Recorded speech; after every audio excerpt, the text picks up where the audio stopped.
Hello, bonjour tout le monde. Welcome everybody to the Pearson podcast.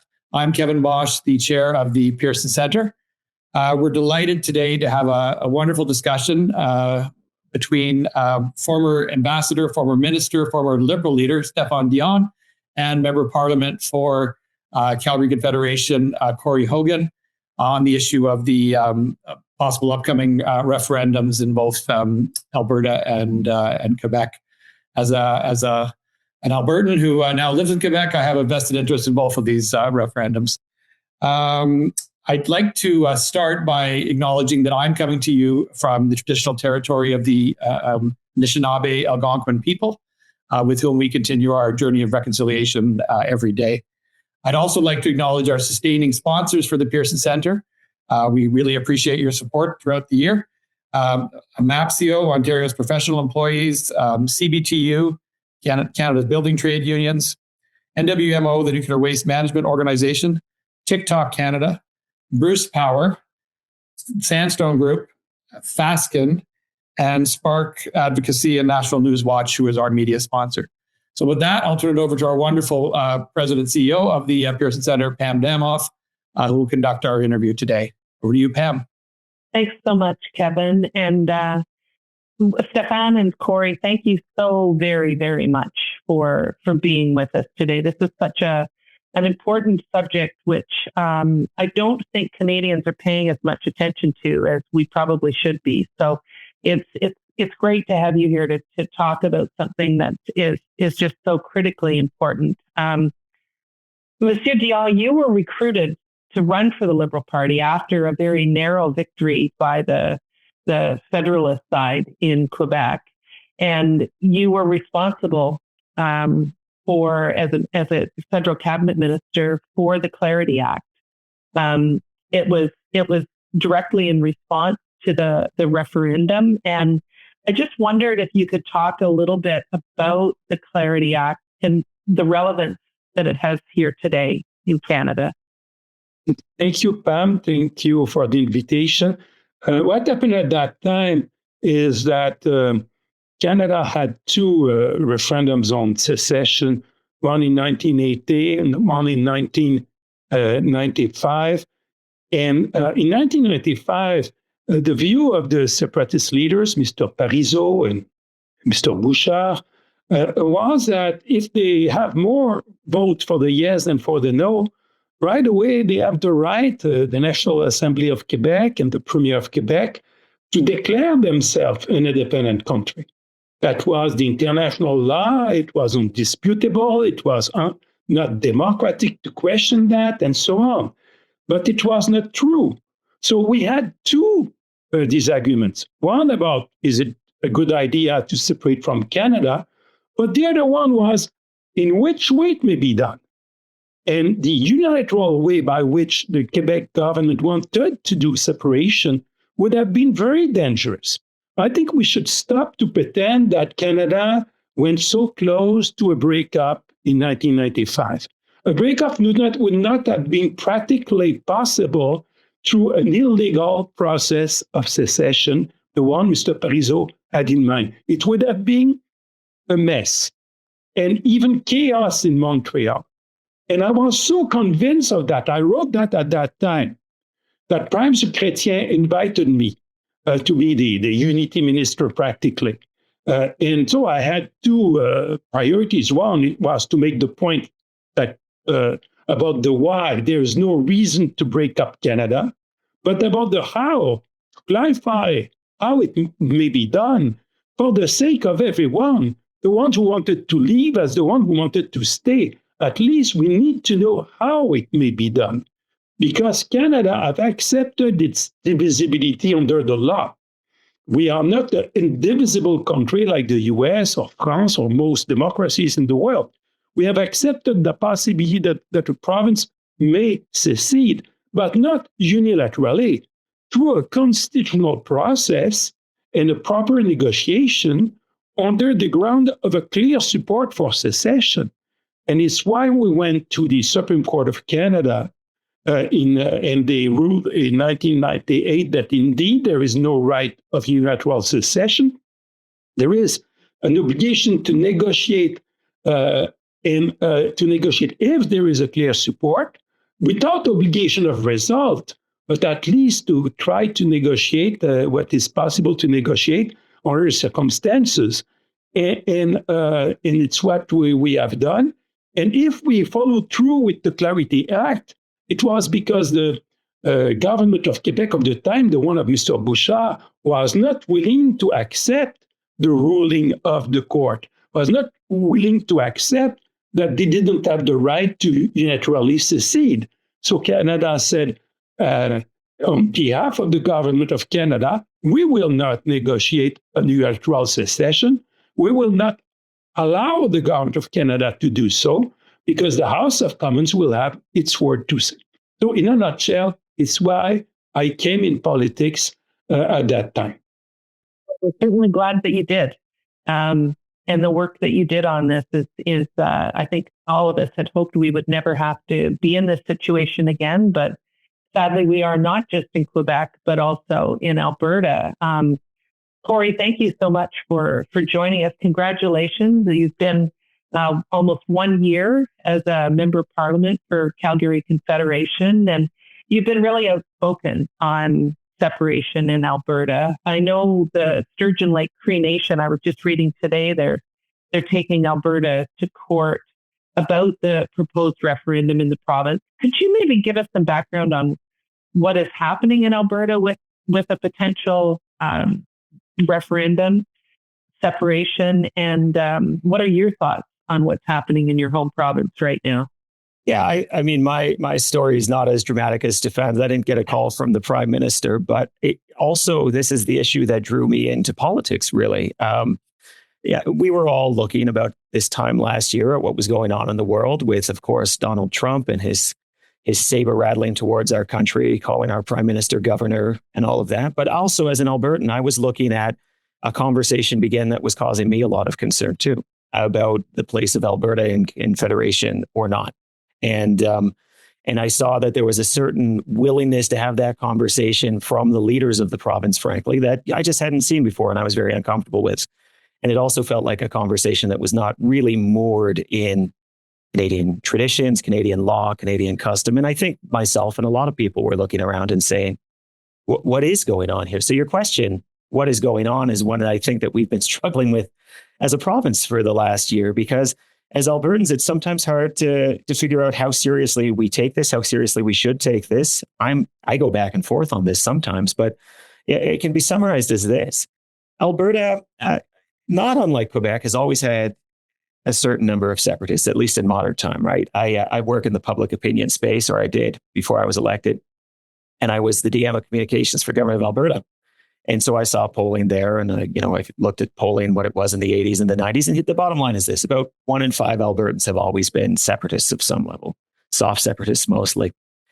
But what's different now is they have a government who's a lot more sympathetic to their view and a lot more willing to help them push their conversation forward, not necessarily the result, but the conversation forward. And that has left us all trying to figure out, where is this going? Because the separatists in Alberta have gotten very, very loud.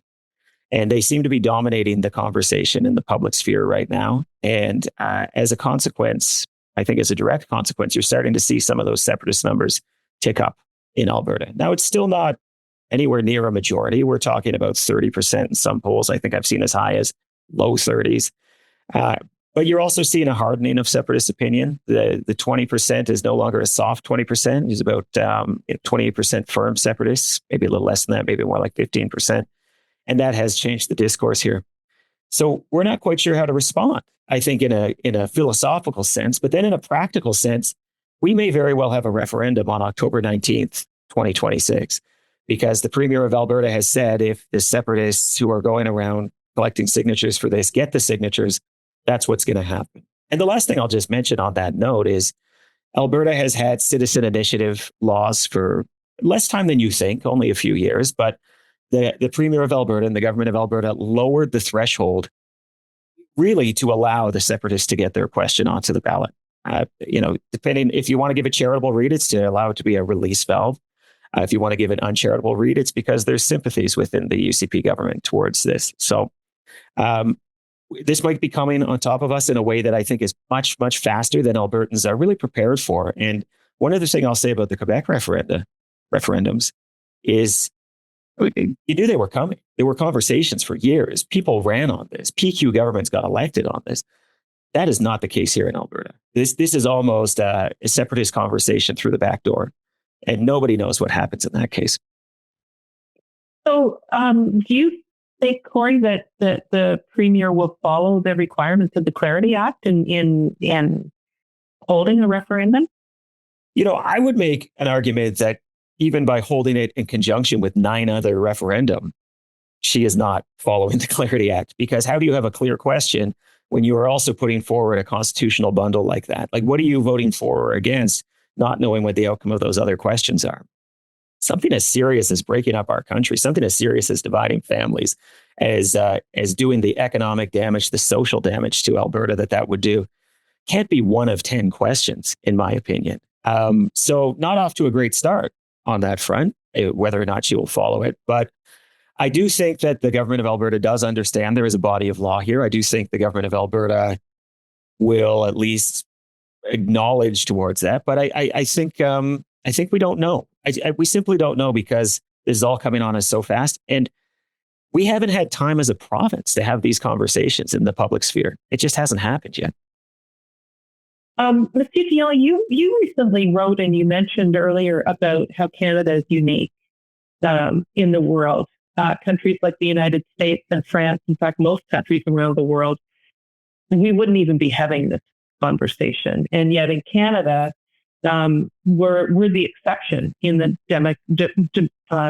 democratic world, that we actually do allow for an exception where and a process where a province can kind of succeed. So can you maybe tell us a little bit about how we're unique and why?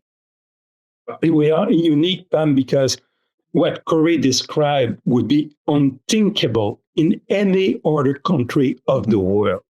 You have a premier who has no democratic mandate, did not run on this huge issue to lower the bar, to have a referendum of the choice of a country.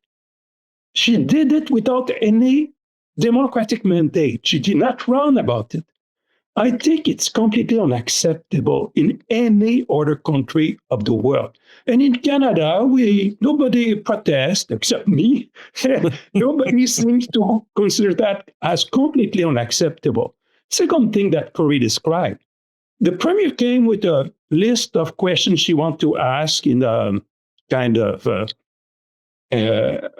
omnibus referendum. And one of them may be, by the way, do you want to change your country? Imagine that in any other country of the world, it would be perceived as completely undemocratic, irresponsible, and nobody in Canada protests except me. It seems that I think the Prime Minister of Canada should say, come on, if you have a referendum on secession, it would be a referendum alone. You cannot mix it with other topics. It's certainly not in accordance with the Clarity Act. Corey is right, but it's not in accordance with common sense. So why anybody saying that is beyond me. Well, and it's something that I think, given what's going on south of the border, Canadians' focus is clearly looking south and not looking internally. So whether it's to Alberta or to Quebec, the very real danger of a vote happening that doesn't meet, constitutional bars, legal bars, and as you said, even just common sense, moral. There aren't enough people, I don't think, who are aware and who are speaking up against it. I mean, Corey, what are you seeing? Because you're splitting your time now too between Ottawa and Alberta. So when you talk to your colleagues, is this on their radar in Ottawa? Oh, it's definitely on people's radar. But you know what Ottawa is like. You both know what Ottawa is like. It's on the radar, and then it's off the radar, and then it's on the radar as we cycle through the various issues that the world throws at us. And that's part of the job. But, I think that one of the things to be charitable to everybody who's been maybe a bit more quiet on this in Alberta is because this has happened so fast, people don't know if by coming out strongly against it, you're just fanning those flames. I think you've got to come out strongly against it. I'll just get right there. But like, I do appreciate that a lot of people are saying, why are we even talking about this? Is this a real thing? Should I be treating it as a real thing? If I do treat it as a real thing, does it become a real thing? And again, like, even if you want to say this started a year before last year, that would mean for 2 years, Alberta's been having this conversation. I'll tell you something, Pat, like when I was going back through and I was just trying to get a sense of where polling on separatism had been in Alberta, we didn't poll on it for 20 years. Like there was like one poll a decade. Like this has not been a conversation here. So it's very alarming. And of course, the parallel everybody brings in is Brexit, where it looks like it's so obvious. Of course, it's going to be defeated. And then the field only has one player on it. And all of a sudden, it becomes a referendum about everything. And are you dissatisfied? Yes. Well, then you vote yes in this referendum. So I think there's appreciation that that's the risk. And people are just not sure what kind of actions need to be taken to mitigate that risk or not. I think ultimately we are at a place where people just need to forcefully say they love this country and they stand up for this country. But this has been like the blink of an eye, an Augen, right? In terms of when this was an issue or not. Well, I don't often find myself agreeing with Jason Kenney, but he's been quite outspoken about the need for Alberta to stay in Canada, and I have to applaud him for that, right? I think even in Quebec, having been through it twice, and I remember both referendums that happened in Quebec. I don't know that people are paying as much attention as maybe they should be. I mean, Monsieur Dion, you're back here in Canada now. You're at the University of Montreal. What is the sense in Quebec right now about having another referendum? The reality is that nobody likes this topic. The topic of the why is already difficult, but the how to secede. Nobody likes it because the people who want to stay in Canada, they don't like to contemplate the possibility to lose their country. And the people who want to secede, to have the country of their own, considering Canada is not a country of their own, they don't like that we remind them the difficulty of the process by which it may be done. And so everybody is trying to avoid it in saying it's exactly what Corey described. We should not inflame, rock the boat, don't wake up the lion, all these kind of images. And it's a big mistake. I think if a country doesn't act as a country, don't be surprised if people think that the breakup of the country is something a bit trivial. In any other country of the world, we would say, look, a premier of a province cannot declare himself as the president of a republic. There is a process by which it may be done, maybe. In many countries, there is no process at all. They say, we are indivisible and that's it. The constitutional court of Germany said the land cannot separate from Germany. The same in Italy, the same in Spain, the same in almost all the democracies of the world.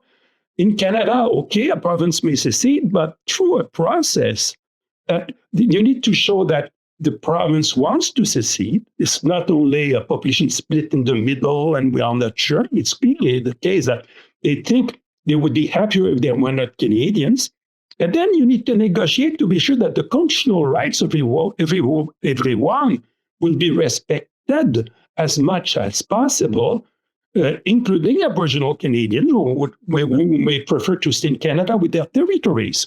That's what we need to say now. Why to wait the complex moment of a referendum when nobody is listening, if the emotions are very high?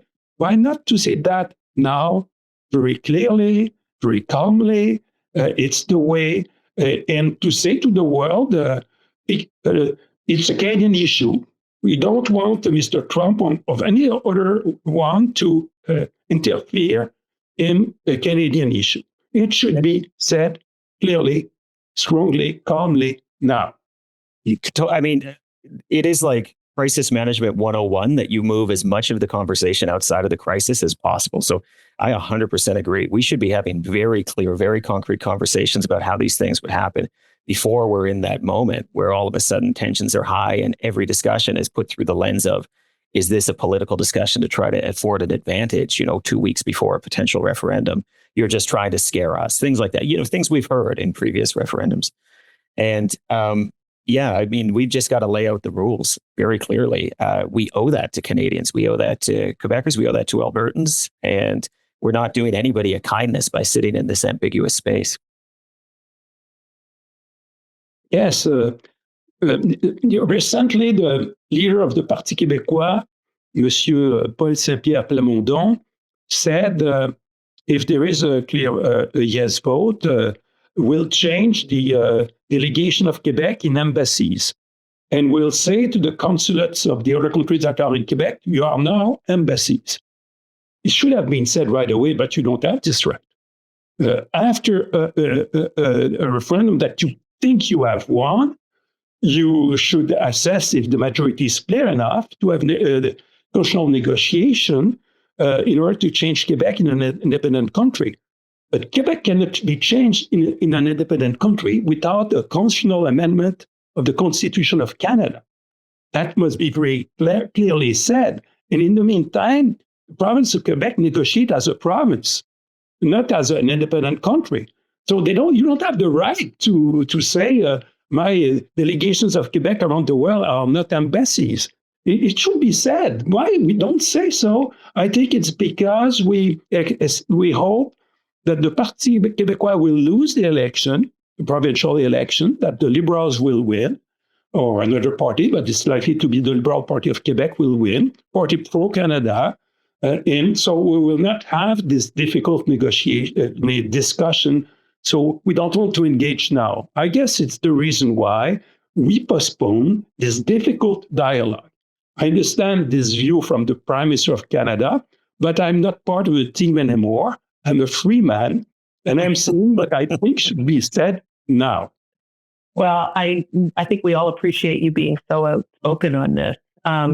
You also wrote about the impact of polarization in Canada. And it's something that I hadn't thought about, but we're seeing polarization around the world and in countries around the world.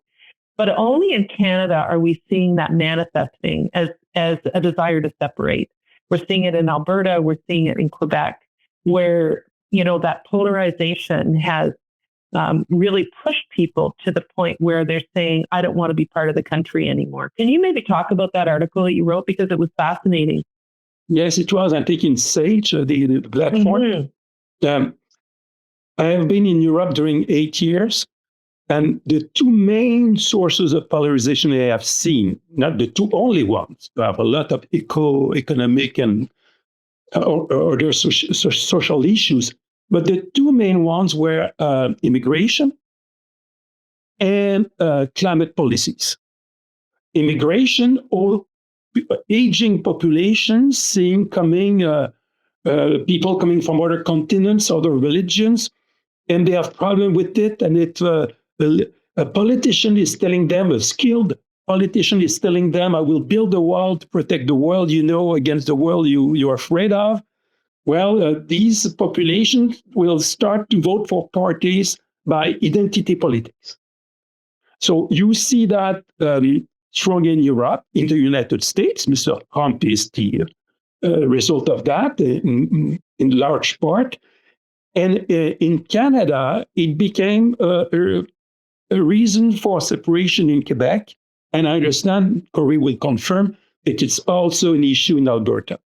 So the world that Mr. Trudeau created with this immigration coming from everywhere, we should get out of there to stay who we are. That's a source of separation in Quebec, and I guess also in Alberta. The second one is clearly strong in Alberta, is the climate policies. We have a divorce with the planet. The planet is burning. We need to come with more assertive policies.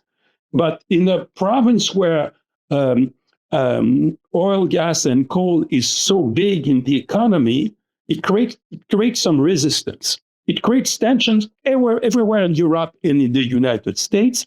But in Alberta, it created a kind of resurgence for separatism. So that's what I think happened. And the one who encapsulates these two polarizations the best is Donald Trump, with his two main slogans. One is, I will build a wall. And the second one is drill, baby, drill. And we'll build a wall, and drill, baby, drill became sources of separatism in Canada. Is that what you were seeing in Alberta as well, Corey? Certainly, I think in Alberta, it takes on more of an economic bend. But one of the things I think is important to remind people is like Alberta was a bit of a contrarian child in Confederation long before there was oil and gas, right? Like we were trying to create our own currency in the 1930s. We were fighting with the federal government about every single program well before the 1949 drill strike in Leduc, and so some of this is cultural and goes back, and it's ultimately rooted in a feeling in Alberta, longstanding, that the rest of the country at best governs with indifference to Alberta and often governs in antagonism to Alberta. Now, your mileage will vary on how much you agree with that, but I think that fundamentally, for a lot of Albertans, conversations about immigration, conversations about oil and gas, these become proxy wars. These become questions about whether, with a country where so much of the population weight is out east, whether Alberta can ever truly be sort of recognized and understood. And look, I do want to say on both, Albertans are complicated people. Stewardship has always been a Western value, and it's actually a lot easier to believe Alberta is going to elect a non-conservative government than Ontario right now, for example, right? Like, don't believe the monolithic myth with Alberta, but there is certainly something to it that there are issues here that don't seem to be viewed the same way as issues elsewhere. And that is a general feeling in Alberta, long standing, like literally a century. Yes, I would agree. I would agree that the roots are much more than what I said. But Pam, your question was, is the current polarization is fueling something in Canada? And I think indeed the issues of immigration and climate policies are adding to the tensions. And only in one country it translated in separatist debates, and it is in Canada. Totally. What's funny, and to your point about polarization, Pam, and to your point, Stéphane, about how it's only in Canada, there was a poll done a year ago in California that had like 44% support for California separating from the United States. You don't see Gavin Newsom picking up that ball and running with it. That's just so absurd of a thought. And by the way, 44% is higher than any poll I've ever seen for support for separation in Alberta. But the conversation manifests very differently here, and it manifests differently in part because of our tolerance for those conversations. You could say that's a nice Canadian trait of ours, but also because of politicians' willingness to play with those conversations, which I would say is less of a nice trait. Yeah. Well, when we talk about immigration and climate policy, those are two issues that it's well known that there's been foreign interference to try and around the world, not just in Canada, but to try and create unrest, create distrust of our institutions.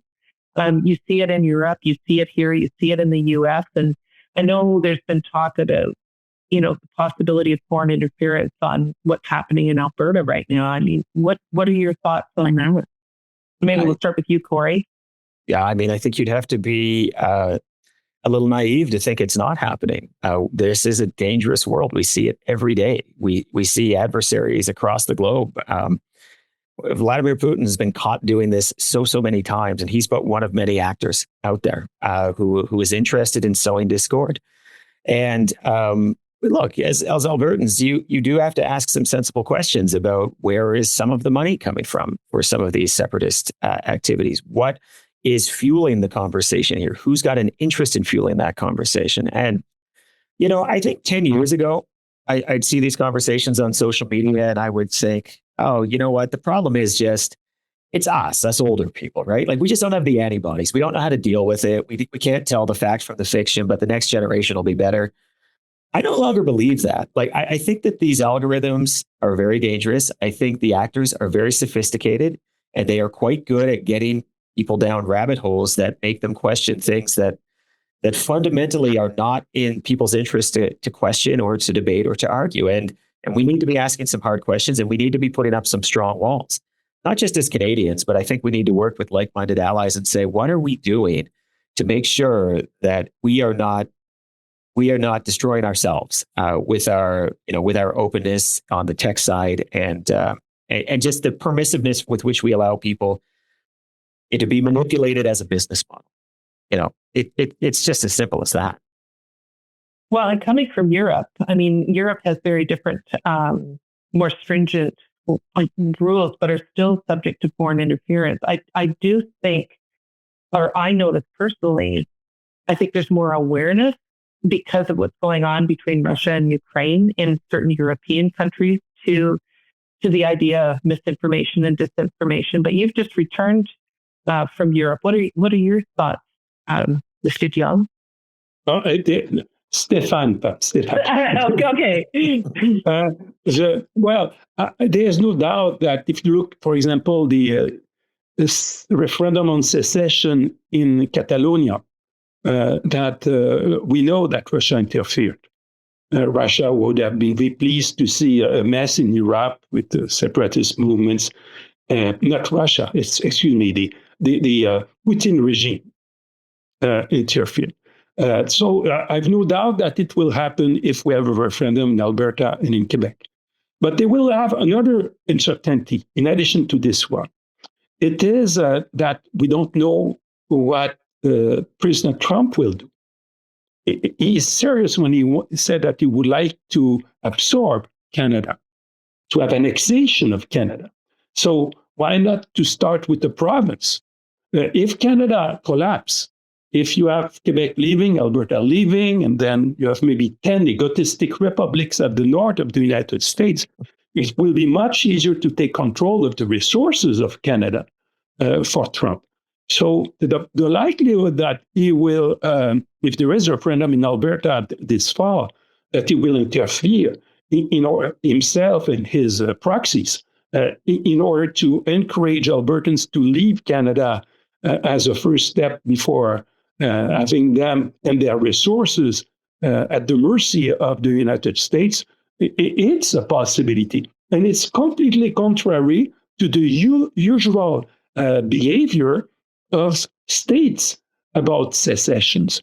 Usually, especially unilateral secessions, are not supported. There is no one country in the United Nations that came in the United Nations as a member of the United Nations against the will of the predecessor state. Something what countries don't do. But Trump may do that because he has some ambition about a 51st state. Yeah. That's always been the doomsday scenario here in Alberta, right? Like, if you look at the polls, the idea that even an unclear majority is in reach of separatists is somewhat doubtful, right? The big risk is, does this become a conversation forever? And the big risk is, what does this afford people the opportunity to do that is not in our interests? And it's part of why it's so irresponsible to throw this separatist question forward the way that it's come forward in Alberta. But it doesn't take a massive leap of imagination to say, okay, you have a referendum. Okay, it's 70-30. The 30% who lost, who were on the pro-separate side, say the vote was rigged. All of a sudden, a bunch of people with pickup trucks and guns take over Coutts, Alberta to make their stand. Well, my goodness, now a foreign army comes in to try to keep the peace. And, we've seen this tale, unfortunately, many, many times. And I'm not saying this is something that's on the American menu, but I think we would be foolish not to think about the risks it presents if we allow ourselves to be so unserious in our conversations about the future of this country. Well, I think what would your advice be to governments and to ordinary Canadians to prevent the country from breaking up? Corey, maybe I'll start with you this time.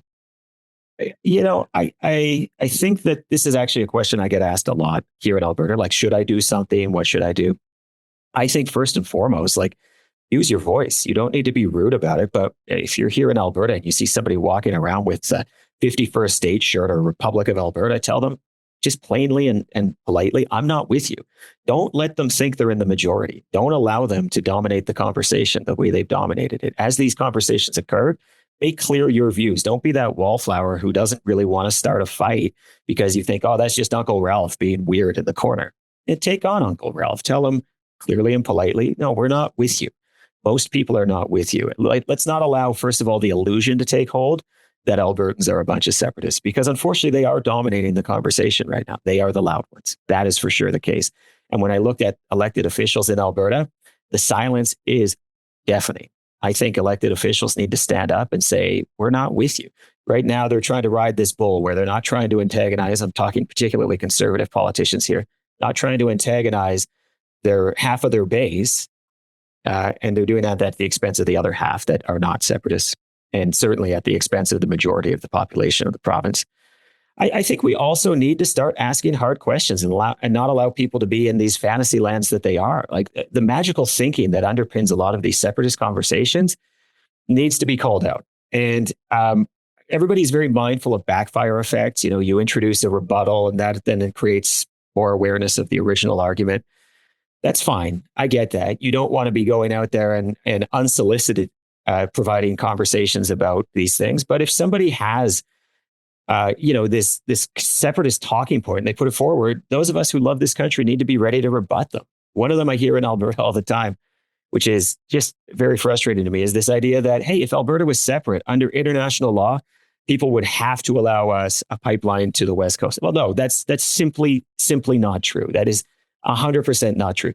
The right is a right of access, not a right of infrastructure. And that right of access is it's a moral right. It's a very difficult right to actually push forward. There's a ton of case law about this internationally. Stop living in this Facebook fantasy land where somebody who's, managed to put together a Google search has found what they think is a secret way to get these things done. You are not the first person to think of this. This is not the first situation where these things have come up.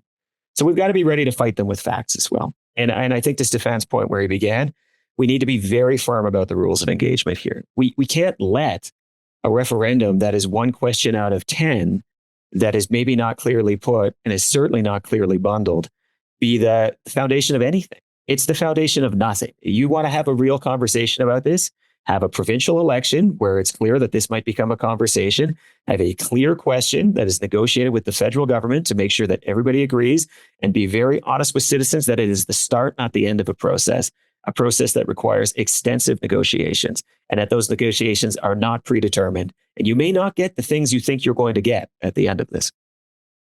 Well, and like so many issues, the bullies have the loudest voice, and Canadians don't like speaking up because they think they're the only one. I found this in so many times when I was an MP, right? The loudest voices.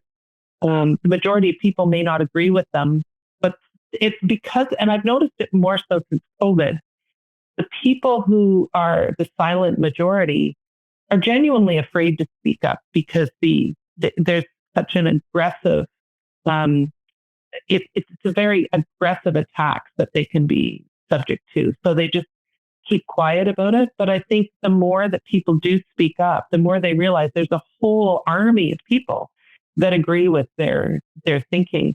What advice do you have, Stéphane? To be always respectful, polite, as Kenyans should always be, but to be frank and to not be afraid of contradict someone. Only to be polite. If someone is proposing to you a political project and you stay mute, you're not very polite. You should at least answer and tell what you think about it. And I don't understand why we are not doing that and allow all the floor to the separatists and hoping that the issue will disappear by its own. But one advice clearly is to not give up to separatist blackmail. It's not only separation the problem, it's separatist blackmail. And Corey will confirm that, I guess, that many Albertans think they should do that because they think it has been beneficial to Quebec. If Quebec is winning in our ways, threatening us with separation, we should do the same.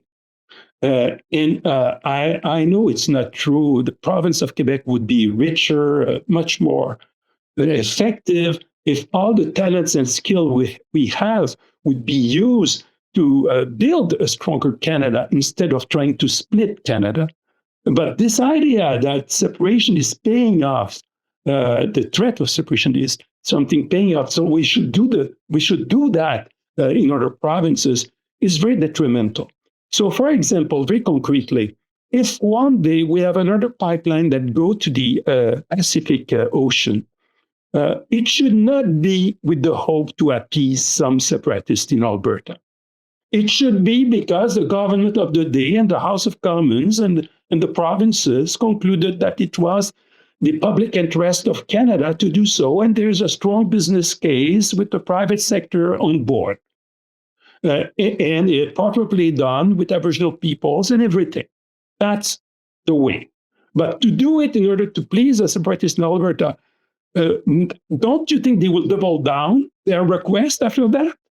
And also, what it will mean for the people of British Columbia, for British Columbians? Oh, we're very naive.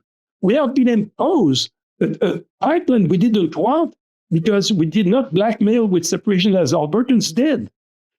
You see how much this is toxic for a country to go this path? I think it should be clearly said by our Prime Minister that it does not work with him, separatist blackmail. So that's for the economy. Yeah, sorry, Corey, go ahead. I completely agree. I think that one of the challenges that I have whenever the separatists in Alberta bring up the, well, but Quebec can do it argument is these are also the first people who would complain about anything that Quebec is doing, right? It's just, it is not productive to do this blackmail and to atomize every issue in this country into I win, you lose, and you've got to do it or else I'm going to walk away.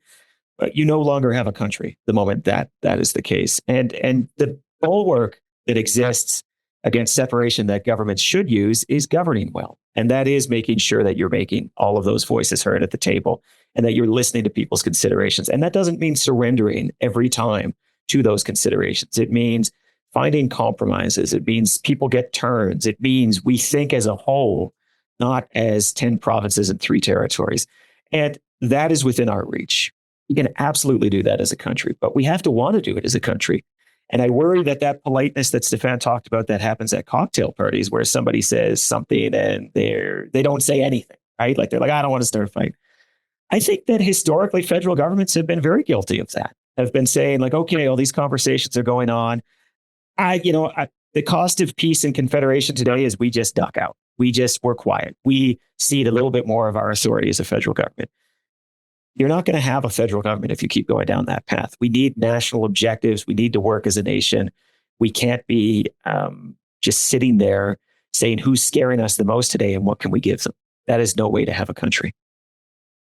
Well, I want to say, Corey, I'm so glad you're in Ottawa and bringing your voice to Ottawa and sharing it with the entire country, because I've read some of the things that you've been outspoken on and being someone in Ontario where this isn't top of mind, right? I'm really grateful that you are raising the issue. And Stéphane, your continued knowledge and wisdom and being outspoken on this issue is critical because it shines a light on the misconceptions and misinformation that is out there. And you do it, in such an amazing way. So thank you to you both for your leadership in keeping this beautiful country of ours together. Thank you for the invitation. Yeah, likewise. And of course, like the big way I got into federal politics was Stéphane, working on Stéphane's leadership. So, he continues to pay it forward for me. If we have time, Pam, I would like to ask to Corey, what will happen with the 2 requests of a referendum? The first one saying we Canada forever, and the second one about separation. What the Premier will do with both of them? 2 referendums, or she will choose one of them? What will be the solution? Yeah, so, the background is there was fear that people would bring a separatist question forward. So a fellow named Thomas Lukaszuk in Alberta created a referendum that was really to say, we want to stay in Canada forever, but it had to be redefined as effectively like we vote that Canada's great, or I can't remember the exact words. But that referendum was that citizen initiative was very popular, got over 500,000 signatures. It did it under the old, harder to attain rules. And then the separatists brought their own question forward under these new, easier to retain rules. They're now saying they have the signatures. That hasn't been validated by Elections Alberta. We'll see about that. We do have a history in Alberta of people making the claim they have the signatures and then falling way, way short. I'm not saying that's the case here, but it's not like I'm not saying they've got the signatures yet. If they end up with two questions, I mean, this is the challenge. We don't know because the legislation is pretty ambiguous about this, and the province has a lot of latitude, and the provincial government has a lot of latitude. But Thomas Lukaszuk brought his question forward under a separate path, which allowed it to be dealt with by the legislature rather than it can still go to referendum, but it could be dealt with by the legislature. And the idea was essentially show of force saying Canadians want to stay. It's even possible that that question be distorted and used by the provincial government as justification for a separatist referendum, saying, well, okay, sure, we had this Thomas Lukaszuk thing, and yeah, there was this separatist referendum question that failed, but hey, it sounds like people want to talk about this. So let's put it on the ballot October 19th, which I think would be quite a shame because that was the opposite of the intent of the Forever Canadian question. But yeah, we don't know. I mean, we just don't know. Only in Canada. Only in Canada. True enough. Well, I'll jump in then and thank both you, Stéphane and Corey, for taking the time to do this. Hopefully, we can have you back again in the fall if the issue continues to boil. Really appreciate you. You've both thought a great deal about this topic and how complex and challenging it will be. And I'm glad that there are great minds like yours that are continuing to focus on this issue, despite the fact that there are other important issues in the world that folks are focused on. So thanks again on behalf of the Pearson Centre for both of you for taking part today. I do want to again thank our sustaining sponsors who keep the Pearson Centre going all year long. AMAPCO, CBTU, NWMO, TikTok Canada, Bruce Power, Sandstone Group, Fasken, and Spark Advocacy National News Watch. Thanks again. Thanks to everybody who tuned in and look forward to doing this again. Merci beaucoup. Bye-bye.